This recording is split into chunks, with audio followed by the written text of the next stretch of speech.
what sort of precautions would you take as a seller?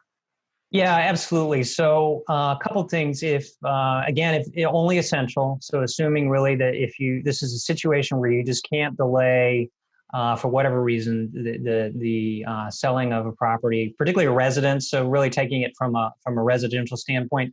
The first thing I would say is if anybody in the household is sick, that's sort of you can't do it. So certainly if there's anybody that's confirmed with a coronavirus infection or COVID-19, that's unfortunately you can't allow people to enter the house, and that's not only just important public health guidance. There's a number of legal issues that you might run into from a government order and those kinds of things. So that's the first thing.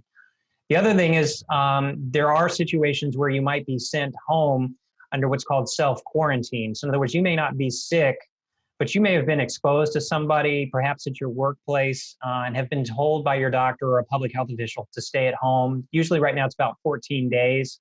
And if you are self-quarantined also, that's the same thing. You can't allow people into your home.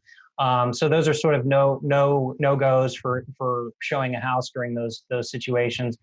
Assuming you don't have those particular things going on, I think the final thing is, just like what we've been talking about, except for you have control over the environment. So you definitely want to take the extra precaution of cleaning up your high-touch surfaces.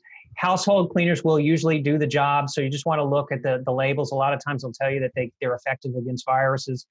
We often don't clean at our homes the things that you do need to clean in these situations. So the front doorknob is an example. I don't know if I've personally cleaned my front doorknob ever, but this is a place and a time where you do need to do something like that.